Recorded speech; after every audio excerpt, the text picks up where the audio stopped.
আনে বান্ধে তেওঁলোকে ভাঙে নামত কনষ্ট্ৰাকশ্যন কাম ডেষ্ট্ৰাকশ্যন। শিৱম কনষ্ট্ৰাকশ্যনৰ ভুলৰ বাবে এটা মানে আমাৰ এই বুটিকুৰ নেওৰ গাঁৱলৈ যোৱা ৰাস্তা, এই ৰাস্তাৰ অৱস্থা একেবাৰে তেখেতসকলে গোটেই ইয়াৰ মাটিখিনি খান্দি নি মানে চলাচলৰ মানে কৰিব পৰা অৱস্থাই নাই ইয়াত। ৰাইজে বাৰে বাৰে জনাইছে নিৰ্মাণকাৰী সংস্থাক। তেখেতসকলে বাৰে বাৰে গৈ কৈ আছে মানে কনষ্ট্ৰাকশ্যনক জনায়, কিন্তু তেওঁলোকেও বাৰে বাৰে ইয়াত নিৰ্মাণ কৰাৰ আশ্বাস প্ৰদান কৰে, কিন্তু আজিলৈকে তেওঁলোকে এই পথটো মানে নিৰ্মাণ কৰা নাই। সংগঠনৰ এইবাৰ চিধা কথা। শিৱম কনষ্ট্ৰাকশ্যনকো আমি সকিয়নি প্ৰদান কৰিছোঁ যে তেখেতসকলে এই ৰাইজৰ লগত যিটো হেতালি খেলা এই কাৰ্য তেখেতসকলে বন্ধ কৰিব লাগে। আকৌ চৰ্চাত শিৱম কনষ্ট্ৰাকশ্যন। শিৱম ভাৰতীয় সংস্থাৰ বিৰুদ্ধে তীব্ৰ অসন্তুষ্টি প্ৰকাশ কৰিছে ধেমাজি জিলা গোৰ্খা ছাত্ৰ সন্থাই। ধেমাজিত অসম মালাৰ অধীনত পথ নিৰ্মাণৰ কাম কৰি আছে শিৱম ভাৰতীয় প্ৰতিষ্ঠানে, কিন্তু পথ নিৰ্মাণৰ সমান্তৰালকৈ এখন গাঁৱৰ ৰাইজৰ হাহাকাৰ অৱস্থাৰ সৃষ্টি কৰাৰ অভিযোগ।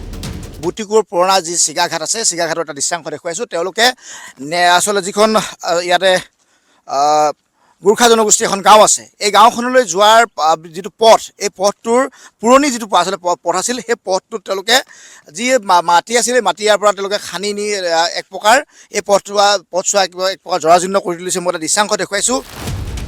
পথ নিৰ্মাণকাৰী সংস্থা শিৱম ভাৰতীয়াৰ কাম জনতাৰ বাবে মৃত্যুৰ ফান পতাৰ অভিযোগ উত্থাপন হৈছে।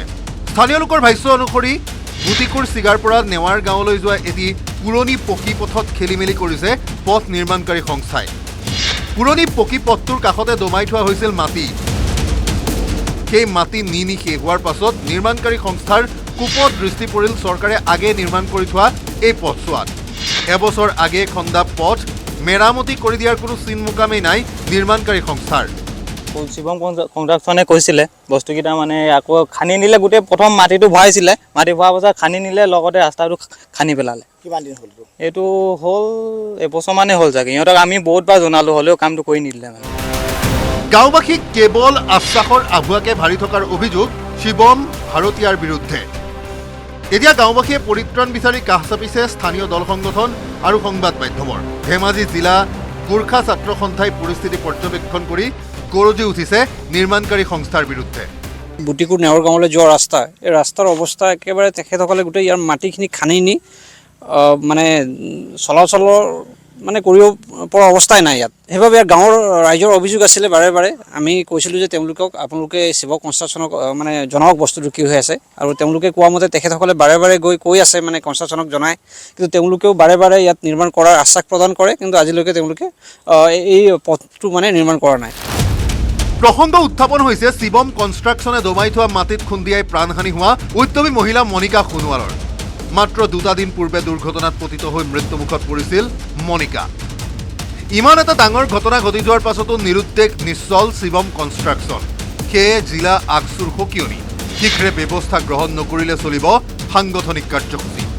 শিৱম কনষ্ট্ৰাকশ্যনকো আমি সকিয়নি প্ৰদান কৰিছোঁ যে তেখেতসকলে এই ৰাইজৰ লগত যিটো হেতালি খেলা এই কাৰ্য তেখেতসকলে বন্ধ কৰিব লাগে, কিয়নো ইতিমধ্যে এটা ডাঙৰ এটা ঘটনা ইতিমধ্যে মানে সংঘটিত হৈ গৈছে তেওঁলোকৰ ভুলৰ বাবে। আমাৰ সকলোৰে মৰমী এজনী মানে ভণ্টি, তাই এতিয়া আমাৰ মানে কিবা লগত নাই।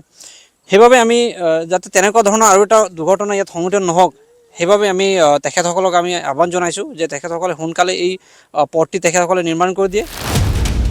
জিলা প্ৰশাসনলৈও দাবী জনালে সংগঠনৰ প্ৰতিনিধিয়ে। জিলা প্ৰশাসনৰ বিৰুদ্ধে হেমাহিৰ অভিযোগ। আমি জিলা প্ৰশাসনকো আমি দাবী জনাইছোঁ যে জিলা প্ৰশাসনে যিহেতু এই কনষ্ট্ৰাকশ্যন মানে যিবোৰ কিবা আছে তেখেতসকলৰ গতিবিধি জিলা প্ৰশাসনেও আমি মানে নজৰ দিব লাগে যে তেখেতসকলে কেনেধৰণৰ কাম কৰি আছে, ক'ৰবাত কিবা ভুল কৰি আছে নেকি। সেই বস্তুটো জিলা প্ৰশাসনেও যদি নজৰ দিয়া হ'লে আজি এজনী ছোৱালী আমাৰ মাজৰ পৰা হেৰাই নগ'ল হয়। এবছৰ বাগৰিল, নিৰ্মাণকাৰী সংস্থাৰ গা নলৰিল। এতিয়া এই দাবী সকিয়নিৰ উত্তৰ কামে কাজে কিমান ক্ষিপ্ৰতাৰে কৰে সেয়া এই মুহূৰ্তৰ ডাঙৰ প্ৰশ্ন। ধেমাজিৰ পৰা মন বিকাশ বৰগোহাঁইৰ report, news 18 Assam north east.